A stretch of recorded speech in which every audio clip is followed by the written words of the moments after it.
آپ سن رہے ہیں پاکستانی مورخ پروفیسر کے عزیز کی کتاب دی مرڈر آف ہسٹری یعنی تاریخ کا قتل، جس میں انہوں نے معاشرتی علوم، مطالعہ پاکستان یا پاک سٹڈی کا پوسٹ مارٹم کر کے اس جھوٹی تاریخ اور جھوٹی داستانوں کو بے نقاب کیا ہے جو نصابی کتابوں میں پڑھائی جا رہی ہیں۔ چلیے اب اگلا پارٹ شروع کرتے ہیں۔ اب آگے بڑھتے ہیں۔ Higher secondary level Urdu medium, مطالعہ Pakistan, Sindh text book board, Jamshoro, اگست 1999۔ چیپٹرز کا خلاصہ۔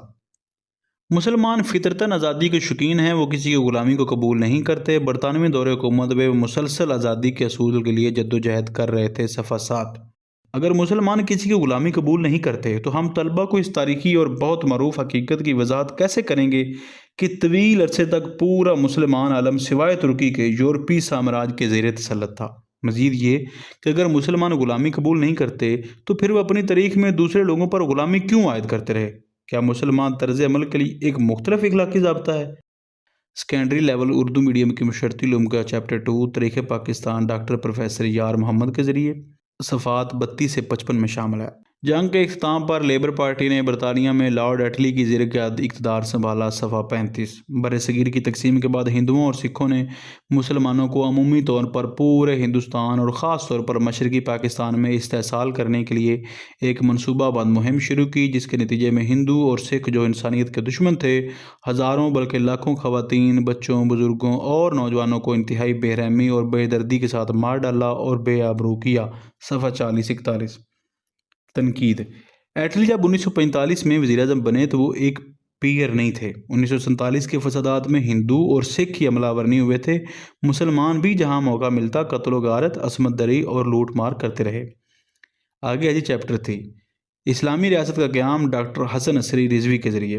1956 کا آئین صرف 2 سال اور 6 ماہ تک برقرار رہا۔ 7 اکتوبر 1958 کو فوج نے، جس کی قیادت جنرل محمد ایوب خان کر رہے تھے، اقتدار سنبھالا۔ صفحہ 59۔ ایوب 25 مارچ 1969 کو مستعفی ہو گئے اور اپنی اتھارٹی جنرل محمد یحییٰ خان کو منتقل کر دی۔ صفحہ 61۔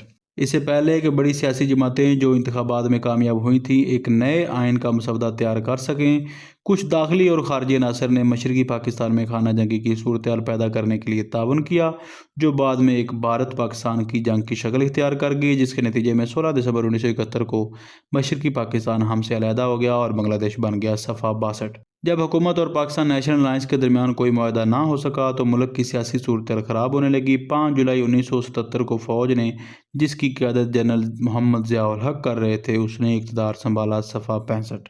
1977 کی نظام مصوبہ تحریک کے دوران یہ واضح ہو گیا کہ پاکستانی عوام ایک مکمل اسلامی نفاذ کے فوری خواہاں تھے۔ صفحہ 66۔ تنقید۔ ایوب کے اقتدار حاصل کرنے کے طریقوں کی غیر اخلاقی اور غیر قانونی نوعیت کا کوئی ذکر نہیں ہے، نہ ہی 1969 میں اپنی آئینی اتھارٹی جنرل یحییٰ خان کو منتقل کرنے کے بارے میں۔ بنگلہ دیش کے قیام کی وضاحت جانبدار ہے اور مصنف نظام مصطفیٰ تحریک اور جنرل ضیاء الحق کے لیے اپنے تعصب کو پوشیدہ نہیں رکھ سکا۔ چیپٹر 4 پاکستان کی ثقافت بائے پروفیسر صاحبزادہ عبدالرسول۔ جنرل ضیاء الحق کی اسلامی کامیابیوں کے بارے میں کچھ اس طرح لکھا گیا ہے۔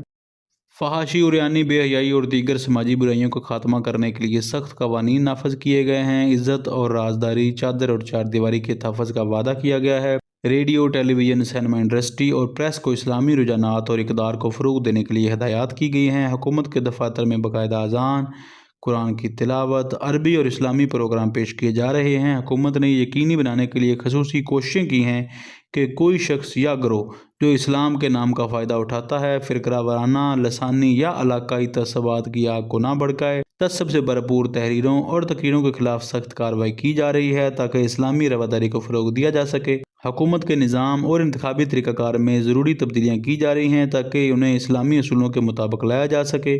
اس مقصد کے حصول کے لیے مجلس شورا قائم کی گئی ہے۔ مختصراً، ملک میں مکمل اسلامی نظام نافذ کرنے کے لیے ہر ممکن کوشش کی جا رہی ہے اور اس سلسلے میں قیمتی قابل قدر اقدامات کیے گئے ہیں اور مستقبل قریب میں مزید اقدامات کیے جائیں گے، جس کے نتیجے میں پاکستان کے بانیوں کے خوابوں کے مطابق ملک میں اسلامی نظام نافذ ہوگا۔ صفحہ 206-7۔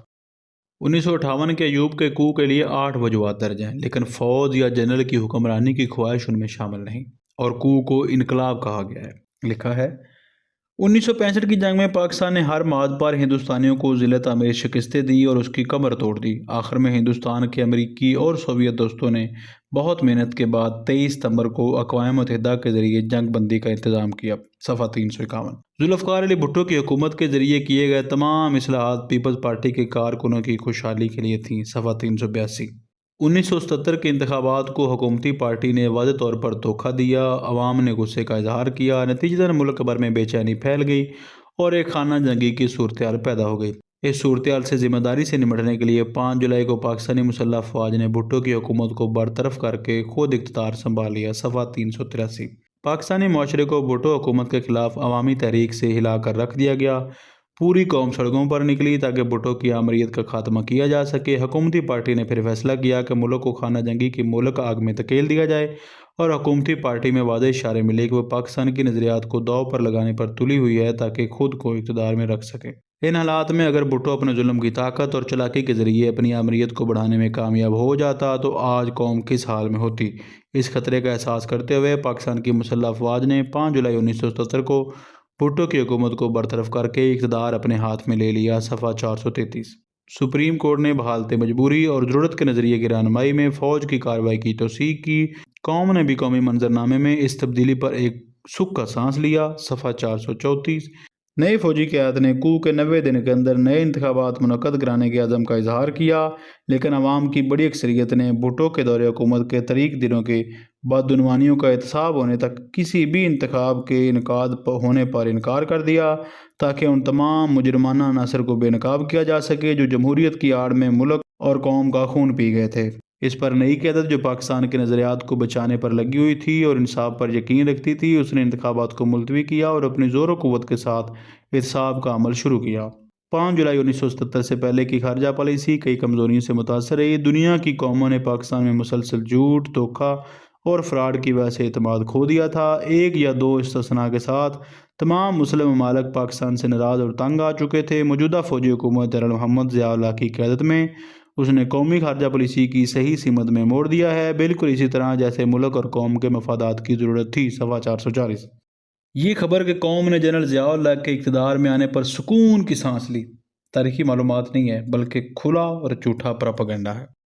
جب ملک کی تقسیم کا اعلان ہوا تو اس کے بڑے پیمانے پر خون ریزی، خون کی ہولی ہوئی، مسلم مقامات پر حملے کیے گئے، ان کے گاؤں نظر آتش کر دیے گئے، ان پر انتہائی مظالم ڈھائے گئے، یہاں تک کہ انہیں اپنے گھر چھوڑ کر پاکستان جانے پر مجبور کر دیا گیا۔ صفحہ 395۔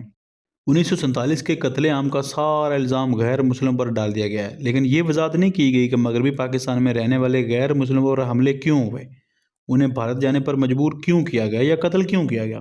1958 میں ایوب خان کے فوجی کو انقلاب قرار دیا گیا اور اس کے 10 اسباب درج کیے گئے ہیں، لیکن فوج کی حکمرانی کی خواہش کا کوئی ذکر نہیں کیا گیا۔ بھٹو کی وزارت عظمیٰ کے سالوں پر چیپٹر 23 میں صاف طور پر جانبداری نظر آتی ہے اور یہ جنرل ضیاء کے دور میں وزارت اطلاعات کی ایک پریس ریلیز کی مانند لگتا ہے۔ یہ اس بات کا شکر گزار ہے کہ خدا نے ملک کی جانب سے بھٹو مخالف تحریک میں کی جانے والی قربانیوں کو قبول کیا اور لوگوں کی کوششوں کو کامیابی سے نوازا۔ کچھ دیگر بیانات۔ ایوب نے ملک کی کچھ تعلیم یافتہ خواتین کو خوش کرنے کے لیے مسلم فیملی لاز آرڈیننس جاری کیا۔ صفحہ 471۔ اور اس نے ایوب حکومت کے خلاف نفرت پیدا کرنے میں اہم کردار ادا کیا۔ 472 صفحہ۔ 1971 کی پاک بھارت جنگ میں پاکستانی مسلح افواج نے بہادری کی نئی مثالیں قائم کیں اور بھارتی افواج ہر جگہ شکست خوردہ ہو گئیں۔ صفحہ 483۔ اگر 1971 میں پاکستانی فوج نے ایسی ہی بہادری دکھائی اور بھارتی ہر جگہ شکست خوردہ ہو گیا تو پھر فتح مند پاکستانی فوج نے ڈھاکہ میں بھارت کے سامنے ہتھیار کیوں ڈالے؟ یہ حیرت انگیز تضاد اتنا ہی ناقابل وضاحت ہے جتنا کہ حال طلب۔ مشرقی پاکستان کے ہندوؤں نے جناح کے زمانے میں اردو کے خلاف مظاہرے ترتیب دیے اور آخرکار وفاقی سیاستدانوں نے اس ذلت امیز صورتحال کو قابو کیا اور بنگلہ کو دوسری قومی زبان قرار دیا۔ اس تحریک نے نفرت کے بیج بوئے۔ صفحہ 487۔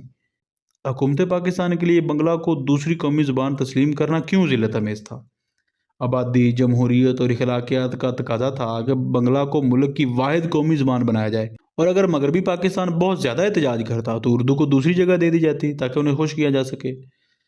بھٹو کی سب سے اہم کامیابی قادیانیوں کو غیر مسلم اقلیت قرار دینا تھا۔ صفحہ 506۔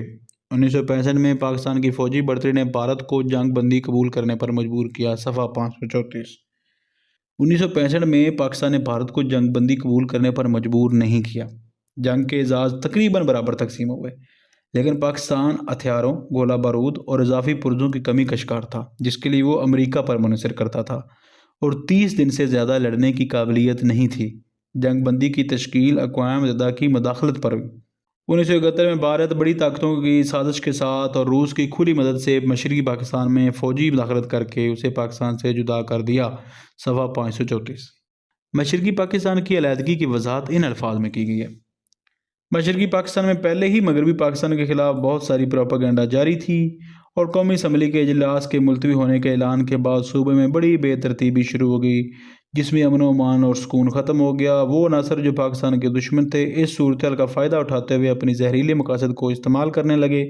یہ لوگ پہلے ہی مشرقی پاکستان کے سادہ لوگوں کو علیحدگی کا مطالبہ کرنے کے لیے اکسا رہے تھے، اور اب انہوں نے بنگالیوں کو یقین دلایا کہ مغربی پاکستانی قیادت مشرقی پاکستان کو طاقت منتقل کرنا نہیں چاہتی۔ اس کے بعد بنگالیوں کو یہ تاثر دیا گیا کہ ان کے خلاف ایک سازش تیار کی جا رہی ہے۔ اس طرح مشرقی پاکستان میں تخریب اور علیحدگی کی تحریک مضبوط ہو گئی اور آخر کار حالات بے قابو ہو گئے۔ مغربی پاکستانیوں اور بہاریوں کا قتل عام ہوا اور صوبے کو کھلے عام لوٹا گیا۔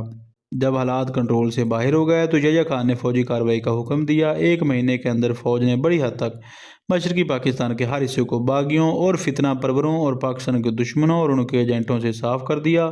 فوجی کارروائی کے بعد یحییٰ خان نے اصل مسئلے کا کوئی سیاسی حل تلاش نہیں کیا، لہذا باغی عناصر دوبارہ فعال ہو گئے۔ آخرکار نومبر 1971 میں بھارتی فوج نے مشرقی پاکستان پر بھرپور حملہ کیا اور دسمبر میں بھی مغربی پاکستان پر حملہ کیا، اور حالات ایسے پلٹے گئے کہ دسمبر کے وسط تک مشرقی پاکستان بھارت کے ہاتھ میں چلا گیا۔ صفحہ 579-80۔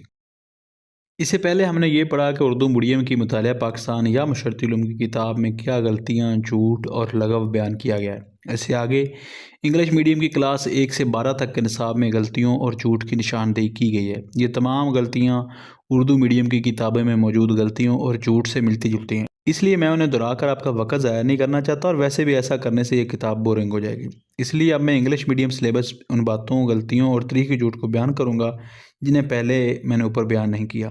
ان ضروری بیانات کے بعد ہم ڈگری لیول کے نصاب کی جانب بڑھیں گے اور اس میں بھی ان غلطیوں اور جھوٹوں کو پڑھیں گے جو ہم نے پہلے نہ پڑھے ہوں، تاکہ کتاب بورنگ ہونے سے بچ جائے، اس کی دلچسپی برقرار رہے اور ہم جلد سے جلد چیپٹر 2 تک پہنچیں جہاں سے اصل شروعات ہوتی ہے۔ English medium social studies Sindh board class 3۔ باہر کے کاغذ پر جناح، اقبال، ایوب خان، سر سید احمد خان اور محمد علی جوہر کی تصاویر ہیں۔ عنوان ہے انڈو پاکستان، کچھ اہم سٹیٹمنٹس۔ مغربی پاکستان کے لوگوں نے متعدد زبانیں بولیں، لیکن انہوں نے اردو کو اپنی قومی زبان کے طور پر منتخب کیا۔ مشرقی پاکستان کے لوگوں نے بنگالی بولی اور یہی ان کی قومی زبان تھی۔ جیسے جیسے وقت گزرتا گیا، مشرقی پاکستان کے لوگوں نے سوچا کہ ان کا اپنا ایک علیحدہ ملک ہونا چاہیے جسے بنگلہ دیش کہا جائے، تو 1972 میں مشرقی پاکستان بنگلہ دیش بن گیا اور مغربی پاکستان کو پاکستان کہا گیا۔ ہمارے تمام مسایوں بشمول بھارت کے ساتھ اچھے تعلقات ہیں۔ مرد اور عورتیں قمیض اور شلوار پہنتے ہیں۔ انڈیا کو بھی بھارت کہا جاتا ہے۔ بھارت غیر مسلموں کا ملک ہے۔ محمود غزنوی بھارت کئی بار آیا۔ انڈین نیشنل کانگریس چاہتی تھی کہ انگریز ہندوستان چھوڑ دیں، لیکن ہندوستان پر حکومت کانگریس کے ہاتھ میں رہے۔ مسلم لیگ کے رہنما بھارت کے مسلمانوں کے لیے ایک علیحدہ وطن چاہتے تھے۔ 14 اگست 1947 کو انگریزوں نے بھارت کو 2 آزاد ممالک میں تقسیم کر دیا۔ صفحہ 16۔ رحمت علی نے یہ لفظ پاکستان دیا کچھ مسلم صوبوں کے نام سے حروف لے کر۔ اگر آپ سے یہ پوچھا جائے کہ انڈو پاکستان میں پیدا ہونے والا سب سے بڑا مسلمان کون تھا، تو آپ کہہ سکتے ہیں کہ حضرت شاہ ولی اللہ دہلوی۔ صفحہ 19۔ شاہ ولی اللہ نے عرب سے قرآن اور حدیث میں ڈگریاں حاصل کی اور ان کا قرآن فارسی میں ترجمہ کسی دوسری زبان میں قرآن کا پہلا ترجمہ تھا۔ صفحہ 20-21۔ اردو برصغیر کے عام لوگوں کی بولی جانے والی زبان تھی۔ صفحہ 21۔ 1857 کے انقلاب کے نتیجے میں برطانوی حکومت مسلمانوں کو خلاف ہو گئی۔ صفحہ 29۔ محمد علی جوہر کو محسوس ہوا کہ ہندو مسلمانوں کو غلام بنانا چاہتے ہیں، اور چونکہ وہ غلامی سے نفرت کرتے تھے انہوں نے کانگریس چھوڑ دی۔ صفحہ 34۔ محمد علی جوہر نے دہلی میں جامعہ ملیہ اسلامیہ کی بنیاد رکھی تاکہ اسلام کی تعلیمات کو پھیلایا جا سکے۔ صفحہ 35۔ ان کا کلمی نام جوہر تھا۔ اقبال نے کیمبرج اور لندن یونیورسٹیوں میں اعلیٰ تعلیم حاصل کی۔ وہ جرمنی بھی گئے اور ڈاکٹر محمد اقبال کے طور پر واپس آئے۔ صفحہ 38۔ الہ آباد میں انہوں نے ایک تقریر کی۔ انہوں نے کہا کہ ہندوستان کے مسلمانوں کا اپنا علیحدہ ملک ہونا چاہیے۔ اس طرح وہ پاکستان کے خیال کو دینے والے پہلے شخص تھے۔ صفحہ 40۔ کانگریس دراصل ہندوؤں کی پارٹی تھی۔ مسلمانوں نے محسوس کیا کہ آزادی ملنے کے بعد ہندو انہیں اپنا غلام بنا لیں گے، لیکن جناح ایسا محسوس نہیں کرتے تھے۔ وہ چاہتے تھے کہ ہندو اور مسلمان اپنی آزادی کے لیے مل کر کام کریں۔ تقریباً اسی وقت اقبال نے پاکستان کا خیال دیا۔ مارچ 1940 میں لاہور میں ایک اجلاس میں پاکستان کا مطالبہ کیا گیا۔ صفحہ 49۔ ایوب خان ایک فوجی تھے، وہ ملک کی حکومت سنبھالنا نہیں چاہتے تھے، لیکن حالات نے انہیں ایسا کرنے پر مجبور کر دیا۔ جو لوگ اقتدار میں تھے وہ ملک کو برباد کر رہے تھے، ان سے یہ سب برداشت نہ ہوا۔ انہوں نے سوچا کہ انہیں آگے آنا چاہیے اور چیزوں کو درست کرنا چاہیے۔ Very good. صفحہ 56۔ ایوب خان نے بڑے جاگیرداروں سے زمین چھین لی اور کسانوں کو دے دی۔ پاکستان کے لوگوں نے صدر ایوب سے بہت خوش ہو کر انہیں اعلیٰ فوجی رینک دے دیا۔ صفحہ 58۔ 23 مارچ 1940 کو لاہور کے ایک عوامی اجلاس میں ہم نے پاکستان کا مطالبہ کیا۔ صفحہ 60۔ بھارت کے مسلمانوں نے قائد اعظم کی قیادت میں ایک طویل جدوجہد کے بعد اپنا علیحدہ وطن حاصل کیا۔ صفحہ 62۔ مشرقی پاکستان کے لوگوں کا یہ سوچنا کہ وقت گزرنے کے ساتھ ان کے پاس اپنا علیحدہ ملک ہوگا، یہ 1971 کی خانہ جنگی اور بھارت کے ساتھ جنگ کے بارے میں ایک بے وقوفی پر مبنی عجیب بیان ہے۔ پاکستان کے بھارت کے ساتھ اچھے تعلقات کا اعلان کئی جنگوں کو بے معنی بنا دیتا ہے جو دونوں ممالک کے درمیان لڑی گئیں اور جو اکثر نصاب کی کتابوں میں شاندار جانبداری کے ساتھ بیان کی گئیں۔ یاد رکھیں، مصنف پاکستان کی مسلح افواج کے زیر انتظام اسکول میں پڑھاتے تھے جنہوں نے یہ سب شاہکار لکھے ہیں۔ اگر بھارت غیر مسلموں کا ملک ہے تو وہاں تقریباً 120 ملین مسلمانوں کی موجودگی کی وضاحت کیسے کی جائے گی؟ محمود غزنوی بھارت نہیں آیا، اس نے بھارت پر حملہ کیا۔ شاہ ولی اللہ کا قرآن میں فارسی میں ترجمہ کسی بھی زبان میں کتاب کا پہلا ترجمہ نہیں تھا۔ کچھ لاطینی تراجم 17ویں صدی میں سامنے آئے تھے۔ جامعہ ملیہ کا قیام اسلام کی تعلیمات پھیلانے کے لیے نہیں ہوا تھا، بلکہ یہ نیشنلسٹ پرو کانگریس مسلم پروپیگنڈے کے لیے قائم ہوا تھا۔ میں نے اوپر بیان کردہ تمام چیزوں کو چیپٹر 2 میں تفصیل سے ڈسکس کیا ہے۔ مصنف طلبہ کو جو علم منتقل کر رہا ہے، اس علم کی زبان اور جو انداز گفتگو کیا گیا ہے، اس کے لیے یہ چند مثالیں کافی ہیں کہ کیا آپ محسوس نہیں کرتے کہ آپ کے پاس اپنا ملک ہے؟ صفحہ 4۔ ہم امید کرتے ہیں کہ بھارت کے ساتھ ہمارے بہتر تعلقات ہوں گے جب وہ ہمارے ساتھ تمام تنازعات حل کر لے گا۔ بھارت میں کروڑوں مسلمان ہیں لیکن غیر مسلموں کی تعداد زیادہ ہے۔ شاہ بزدین غوری نے اپنے جنرل ایبک کو بھارت میں چھوڑا اور پھر حکمرانی کئی سالوں تک ان کے خاندان میں رہی۔ سید احمد شہید نے جانا کہ سکھ پنجاب میں مسلمانوں کے ساتھ ظلم کر رہے ہیں۔ سر سید احمد خان کی والدہ اپنی تمام ذمہ داریوں کو باقاعدگی سے ادا کرتی تھیں۔ سر سید احمد خان تیر اندازی اور تیراکی کا بہت شوق رکھتے تھے۔ ایوب خان نے ملک میں کئی اصلاحات شروع کیں۔ اقبال کی سالگرہ پر ہم ان کے بارے میں اچھے الفاظ کہتے ہیں۔ شاہجہاں کے دور میں دکن میں تمام فصلیں تباہ ہو گئیں۔ جب آپ ان عمارتوں کو دیکھیں گے تو آپ جان جائیں گے کہ مغل کتنے عظیم تھے۔ صفحہ 4 سے صفحہ 97۔ سوشل اسٹڈیز کلاس 8 جغرافیہ، تاریخ اور civic Sindh text book board. آئیے دیکھتے ہیں کتاب ہمیں تاریخ کے بارے میں کیا بتاتی ہے۔ ہمارا وطن پاکستان 1947 میں وجود میں آیا، لیکن اس کا نام کچھ سال پہلے ہی تاریخ میں داخل ہو چکا تھا۔ کچھ لوگ پاکستان کو ایک نیا ملک سمجھتے ہیں لیکن یہ سچ نہیں۔ صفحہ 63۔ کیا کوئی سمجھا سکتا ہے کہ مصنف ان 4 مختصر جملوں میں کیا کہنے کی کوشش کر رہا ہے؟ اسلام کی آمد نے ہندوستانی سماج میں اصلاح کی۔ شیخ علی اجمیری، خواجہ معین الدین چشتی، بہاؤالدین زکریا بختیار کاکی، بابا فرید گنج، نظام الدین اولیاء اور دیگر بزرگوں نے ہندوستان کے ہندوؤں کو جیت لیا۔ ان کی تعلیمات نے ہندوؤں کے بہت سے توہمات کو دور کیا اور ان کی بری روایات میں اصلاح کی۔ اس طرح پرانے زمانے کا ہندو مذہب ختم ہو گیا۔ صفحہ 73۔ میں نے ہندو مت یا ہندوستانی تاریخ کی کوئی کتاب نہیں پڑھی جس میں کہا گیا ہو کہ پرانا ہندو مذہب ان مسلم پیران اور صوفیوں کی کوششوں سے ختم ہو گیا تھا۔ مسلمانوں کے دور حکومت میں تخت نشینی کے لیے کوئی مقررہ قاعدہ نہیں تھا۔ یہ لازم نہیں تھا کہ بادشاہ کے انتقال پر اس کا بیٹا ہی جانشین بنے۔ دارالحکومت میں موجود اشرافیہ اور علماء تخت نشینی کے انتخاب میں حصہ لیتے تھے۔ صفحہ 75۔ دلی سلطنت اور مغلیہ سلطنت کی تاریخ یا معاصر دستاویزات میں تخت نشینی کے فیصلے میں علماء یا درباریوں کی شرکت کا کوئی ثبوت نہیں ملتا۔ زیادہ تر معاملات میں تخت کے امیدواروں کی شخصیت فیصلہ کن ہوتی تھی۔ تخت کے دعوے داروں کے درمیان لڑائی، قتل اور یہاں تک کہ اپنے ہی والد کو قتل کر کے تخت حاصل کرنے کے واقعات عام تھے۔ اورنگزیب نے اپنے والد کو معزول کرنے، قید کرنے اور اپنے بھائیوں کو قتل کرنے سے پہلے کن علماء سے مشورہ کیا تھا؟ حاجی شریعت اللہ یا بنگال پر 1 صفحہ اور سید احمد بریلوی پر تقریباً 4 صفحات موجود ہیں۔ اس میں یہ کتاب ہماری تاریخ اور مذہب میں بنگالیوں کی خدمات کو معمولی دکھانے کا روایتی عمل جاری رکھتی ہے۔ ملک کے دونوں حصوں کو معاشی ترقی کے معاملے میں یکساں طور پر دیکھا گیا۔ مشرقی پاکستان کو مختص رقم میں زیادہ حصہ دیا گیا۔ صفحہ 197۔ یہ مغربی پاکستان کا روایتی دعویٰ ہے، اس میں کوئی صداقت نہیں ہے۔ پارلیمانی نظام حکومت کی کامیابی کے لیے 2 چیزیں ضروری ہیں: منظم سیاسی جماعتیں اور بے غرض اور قربانی دینے والی نیچر کے رہنما۔ صفحہ نمبر 205۔ یہ تبصرہ کسی بھی فرد کی طرف سے سطحی اور غیر سمجھدارانہ ہو سکتا ہے، لیکن ایک senior professor of political science کے منہ سے یہ بات کہی جائے تو یہ نہایت احمقانہ معلوم ہوتی ہے۔ اس میں دو بڑی غلطیاں کی گئی ہیں۔ پہلی یہ کہ اس میں ایسے عوامل پر توجہ نہیں دی گئی جیسے کہ باقاعدہ اور شفاف انتخابات، آزاد پریس، کابینہ کی اجتماعی ذمہ داری، اقلیتوں کے نظریات کا احترام۔ اگر ایوان حکومت پر عدم اعتماد کا اظہار کر دے تو مستعفی ہونے کی آمادگی، روزمرہ کے امور میں حکومت کی ایوان کے سامنے جواب دہی، مضبوط اور قابل احترام اپوزیشن کی موجودگی اور ایسے احکامات کا نہ ہونا جو پارلیمنٹ کو بائی پاس کر دیں۔ دوسری بڑی غلطی یہ کہ قیادت کے لیے ذکر کردہ دونوں شرائط صدارتی نظام حکومت میں بھی یکساں ضروری ہیں۔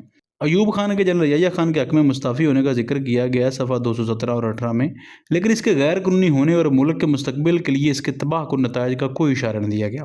1971 میں پاکستان کے ٹوٹنے کا واقعہ صرف 6 لائنوں میں بیان کیا گیا ہے، جس میں نہ تو خانہ جنگی کا ذکر ہے، نہ اس کے اسباب، نہ بھارت کے ساتھ جنگ کا ذکر، نہ ہی مشرقی پاکستان کی علیحدگی کی وجوہات بیان کی گئی ہیں جس طرح توقع کی جا سکتی ہے۔ کتاب کے شاد کی تاریخ کے پیش نظر ایک پیراگراف ذوالفقار علی بھٹو کے اقتدار میں آنے کا خیر مقدم کرتے ہوئے اور نئی حکومت کی تعریف کرتے ہوئے شامل کیا گیا ہے۔ یہ صفحہ 218 سے 19 تک۔ 1956 کا آئین 23 مارچ کو نافذ کیا گیا، صفحہ نمبر 222، لیکن صفحہ 208 پر تو انہوں نے اعلان کیا ہے کہ یہ آئین نافذ ہی نہیں ہوا۔ طالب علم کس بیان پر اعتماد کرے گا اور امتحان میں کیا لکھے گا؟ 1965 کی جنگ کے بارے میں لکھا گیا ہے، جب بھارتی حملہ روک دیا گیا اور پاکستانی فوجیں آگے بڑھنے لگیں تو بھارت نے جنگ بندی کی کوششیں شروع کر دیں، صفحہ 259۔ پاکستانی طلبہ کے لیے مقرر کردہ غذا، سبحان اللہ، اتنا سچ۔ ہمارے ملک کی خارجہ پالیسی کا بنیادی اصول یہ ہے کہ 3 بڑی طاقتوں روس، چین اور امریکہ کے ساتھ دوستانہ تعلقات قائم کیے جائیں، صفحہ 265۔ روس اور امریکہ کو پاکستان کے خارجہ تعلقات کے تناظر میں ایک ہی زمرے میں رکھنا حقیقت کا مذاق اڑانے کے مترادف ہے۔ روس سے مراد Soviet union.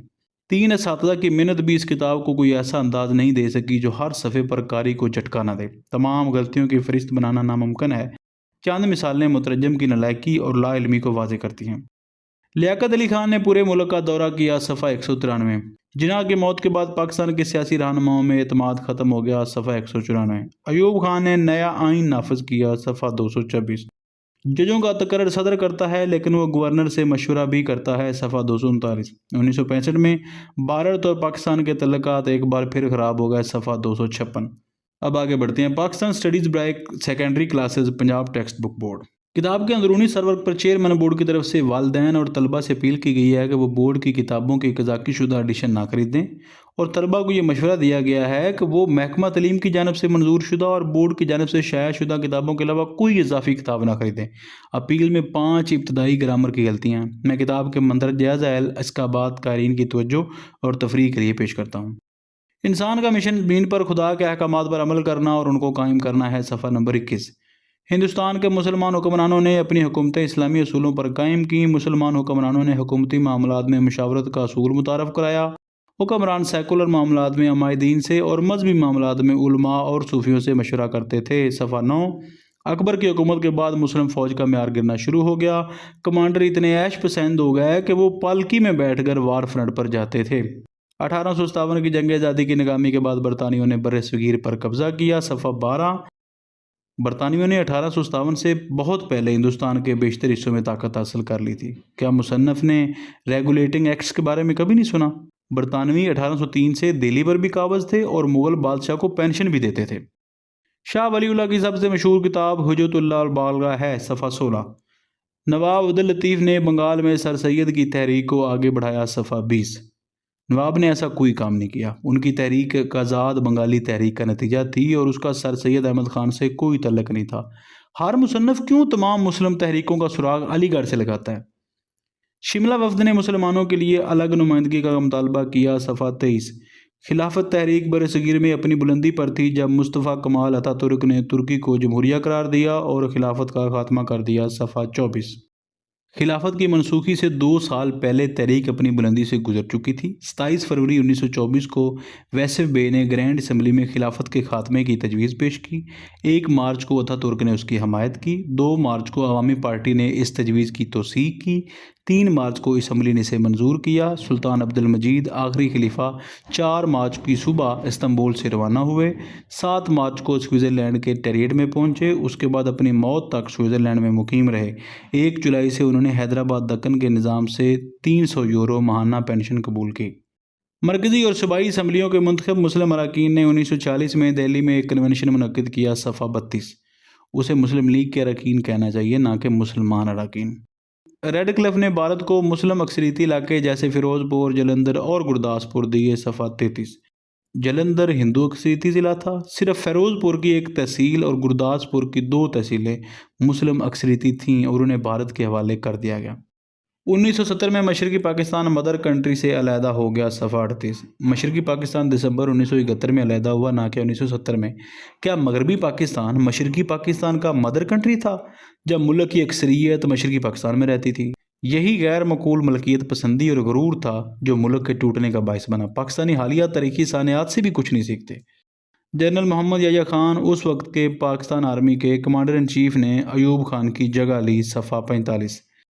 General Yahya Khan نے ایوب خان کی جگہ نہیں لی، انہوں نے زور اور دھمکی کے ذریعے ایوب کی جگہ غصب کی، اور یہ بات طلبہ کو بتائی جانی چاہیے۔ انہیں یہ بھی بتایا جانا چاہیے کہ اقتدار سنبھالنے کے بعد یحییٰ نے خود کو چیف مارشل لا ایڈمنسٹریٹر اور کمانڈر ان چیف کہا، نہ کہ ملک کا صدر۔ چند ہفتوں کے بعد ان کے مشیروں نے انہیں یہ مشورہ دیا کہ وہ صدارت کا خطاب اپنے دیگر اعزازات، دفاتر اور عہدوں میں استعمال کریں، ورنہ نئے نظام کو بین الاقوامی طور پر تسلیم کرنے میں مسائل پیدا ہو سکتے ہیں۔ جنرل نے صدارت کے عہدے کو قبول کرنے پر آمادگی ظاہر کی۔ یہ ایک آنکھ کھولنے والی یاد دہانی ہے کہ کس طرح ایوب خان اور ان کی فوج نے صدارت کے عہدے کی توہین کی۔ جرنیلوں نے ملک کے سب سے اعلیٰ عہدے کے مقابلے میں اپنے فوجی رینک کو ترجیح دی۔ دسمبر 1970 میں پاکستان کے پہلے عام انتخابات legal frame work order LFO کے تحت منعقد ہوئے تاکہ عوام کے نمائندے منتخب کیے جا سکیں جو نیا آئین تیار کریں۔ انتخابات کے بعد بدقسمتی سے ملک سیاسی بحران اور غیر ملکی سازشوں کا شکار ہو گیا۔ پاکستان کے ہمسایہ بھارت نے پاکستان پر حملہ کر دیا۔ اس کا نتیجہ دسمبر 1971 میں مشرقی پاکستان کی علیحدگی تھا۔ صفحہ 46۔ 1977 میں اپوزیشن پارٹیوں نے حکمران پیپلز پارٹی پر انتخابات میں دھاندلی کا الزام لگایا۔ اس سے بڑی بے چینی پیدا ہوئی اور اپوزیشن پارٹیوں نے حکومت کے خلاف تحریک چلائی۔ ملک میں قانون و نظم کی صورتحال بالکل قابو سے باہر ہو گئی۔ فوج نے اقتدار سنبھال لیا اور 5 جولائی 1970 کو ملک میں مارشل لا نافذ کر دیا۔ وفاقی اور صوبائی حکومتیں قانون ساز ادارے تحلیل کر دیے گئے۔ 1973 کا آئین جزوی طور پر معطل کر دیا گیا۔ صدر اور chief martial law administrator CMLA نے دسمبر 1981 میں مجلس شورا کے اراکین کا تقرر کیا۔ اس ادارے کا پہلا اجلاس جنوری 1982 میں اسلام آباد میں منعقد ہوا۔ چیف مارشل لا ایڈمنسٹریٹر اور پاکستان کے صدر جنرل محمد ضیاء الحق نے 12 اگست 1982 کو وعدہ کیا کہ ملک میں مارچ 1985 تک مکمل اسلامی جمہوری نظام نافذ کیا جائے گا۔ اس مقصد کے حصول کے لیے ایک قدم کے طور پر صدر نے دسمبر 1984 میں ایک ملک گیر ریفرینڈم کے ذریعے اپنے حق میں اعتماد کا ووٹ حاصل کیا۔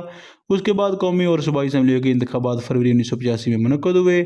مارچ 1985 میں سینٹ کے انتخابات اور خواتین اور اقلیتوں کے لیے مخصوص نشستوں کے انتخابات مکمل کیے گئے اور اس طرح پارلیمنٹ کی تشکیل مکمل ہوئی۔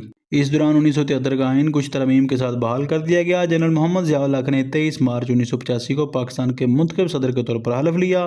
اسی دن وزیر اعظم نے بھی حلف اٹھایا۔ اس طرح ملک میں اسلامی جمہوری نظام کا آغاز ہوا۔ صفحہ 57-58۔ مسلمان اس ملک میں ایک صاف اور مہذب ثقافت اور تہذیب لے کر آئے۔ ہندو اسلامی تہذیب سے متاثر ہوئے۔ آج ہندو مسلم ثقافت اور تہذیب کے مقروض ہیں۔ صفحہ 172۔ صاف ثقافت یہ کیا ہے؟ کیا ہندوستانی یا ہندو ثقافت ناپاک تھی؟ جہاں تک اثرات کا تعلق ہے، کیا مسلمانوں نے بھی ہندو طرز زندگی سے کچھ نہیں لیا جو آج کے پاکستانی کلچر کا حصہ ہے؟ اردو واحد زبان ہے جو معمولی فرق کے ساتھ برصغیر میں پشاور پاکستان سے راس کماری بھارت تک آج بھی بولی اور سمجھی جاتی ہے۔ صفحہ 175۔ اردو زبان کی ساخت ایسی ہے کہ اس میں شامل دوسری زبانوں کے الفاظ غیر مانوس نہیں لگتے بلکہ ایسے لگتے ہیں جیسے وہ اصل میں اردو کے ہی ہوں۔ صفحہ 176۔ اردو ادب میں شاعری اور نثر کا ایک وسیع خزانہ ہے اور اس میں روزانہ کچھ نہ کچھ نیا اضافہ ہو رہا ہے۔ یہ بالکل موزوں ہے کہ اسے سرکاری زبان بنایا جائے۔ صفحہ 176۔ ضروری ہے کہ پاکستان کے ہر خطے کے بارے میں کہانیاں، ڈرامے، گانے اور مضامین اردو میں لکھے جائیں تاکہ ان خطوں کے لوگوں کو بھی ان کا مطالعہ کر کے اطمینان حاصل ہو۔ صفحہ 180۔ پاکستان بننے سے پہلے سعودی عرب کو ہندوستان میں مسلمانوں کی آزادی کی تحریک سے بڑی ہمدردی تھی۔ صفحہ 204۔ طلبہ کو اس بڑی ہمدردی کے ثبوت اور کچھ مثالیں دینے کا حق حاصل ہے۔ جنرل ضیاء کی غیر قانونی حکومت کی حمایت کرنے والے ملک کی بے جا تعریف کا کسی درسی کتاب بلکہ کسی بھی کتاب میں کوئی مقام ہی نہیں ہونا چاہیے۔ مصنف نے جب یہ کتاب لکھی تو وہ گورنمنٹ کالج لاہور میں شعبہ سیاسیات کے سربراہ تھے اور لندن اسکول آف اکنامکس سے ماسٹر کی ڈگری رکھتے تھے۔ اس نہایت غلط کتاب کو سندھ ٹیکسٹ بک بورڈ نے ہائی اسکول کے امتحانات کے لیے نصابی کتاب کے طور پر بھی تجویز کیا ہے۔ اس کتاب کی منسوخیت کی بنیاد پر غالباً پروفیسر مالک کو جنوری 1990 میں لاہور کے ہیریٹیج اسکول سسٹم کے بورڈ آف ایڈوائزر میں شامل کیا گیا اور سرکاری ملازمت سے ریٹائر ہونے کے بعد انہیں Lahore college of arts and sciences ایک نجی انگریزی میڈیم ادارہ کا پرنسپل بھی مقرر کیا گیا۔